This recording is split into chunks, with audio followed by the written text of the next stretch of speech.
Welcome to Colonize the Ocean podcast, where we discuss oceanic colonization, exploration, and education with your hosts Adam Jewell and Brendon Traxler.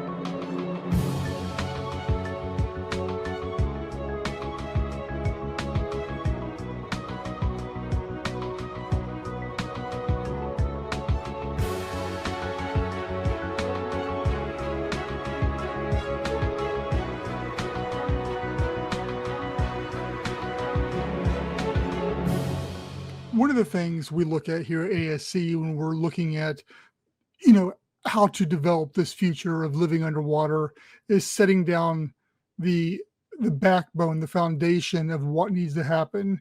It's one of the things I've complained about or preached against was you often see these giant underwater hotels, giant underwater resorts that are going to cost hundreds of millions of dollars. It's just not practical to find investors for, or it's a much larger risk for investors to take. Instead, let's build up in a modular format and start small.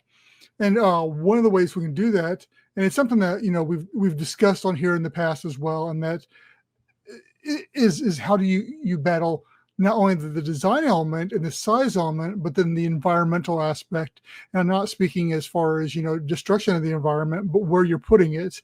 We all want our ocean-based, gorgeous coral reef outside underwater habitats, and we're going to get there.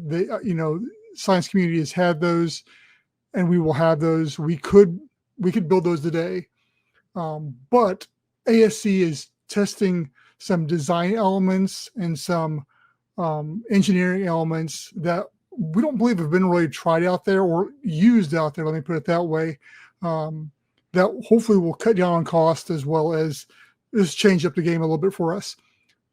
My point is that, you have to, especially with us being a one atmosphere and staying at surface atmosphere, you run into issues like tides. And those tides, you got high tides, it adds feet to it. It can change, pressure in the habitat and stuff along those lines. So let me stop dragging this out and talking about whatever for as long as I want here.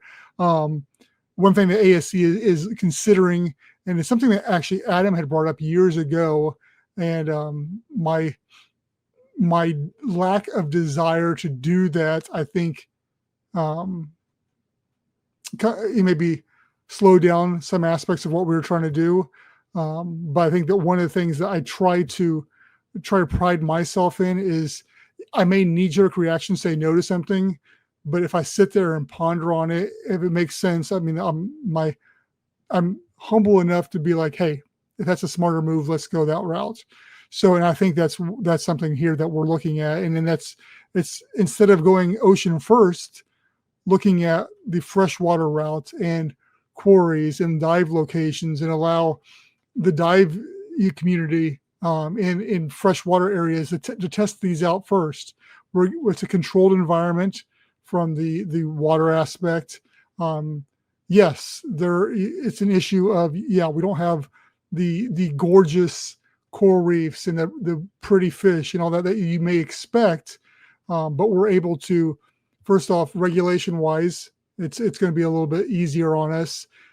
Design wise, a little bit easier on us. Everything about it, for the most part, seems to be an easy, and I don't want to say easier that, that's like a cop-out type of thing, but it'll get us to the point where we need to be and want to be quicker by going this route than testing a habitat in the water that may or may not work the first time out. And with people that are going to expect a higher quality versus throwing a more rugged style habitat in the water, testing out the fundamentals, allow divers to test it out, and then we can iterate on top of that and build better and better platform, better and better habitats to get to the point where we've got, 5-star level underwater living accommodations in the ocean. So,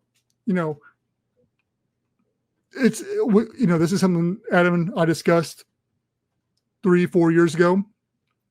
And now you look at companies like Deep, who they are doing the exact same thing as well. They have got a enclosed area of water that's a controlled environment. They're able to put their Vanguard prototype underwater habitat in, which is supposed to be going in the water this year. And so, yeah, I think that's the more wise move. And I think it's going to be the more cost effective move. And in some ways, it's going to be the more fun move too. We get, you as a diver, if you enjoy diving and you have your ideal location, I would love to hear if there's especially here in the United States, if there's a quarry that you love that's got, you say, hey, this has got a perfect spot, around 10 meters, aka 30 feet underwater, a little less than that would be preferable, that a habitat could sit on. That's what we're looking for. So if you have or someplace like that, maybe you own a quarry or run a quarry, or are looking at venturing into that. ASC would love to partner with the quarries, to give from a marketing standpoint, it looks good for you guys, for if or whomever has manages and runs a quarry, because you're going to have this attraction that nobody else has.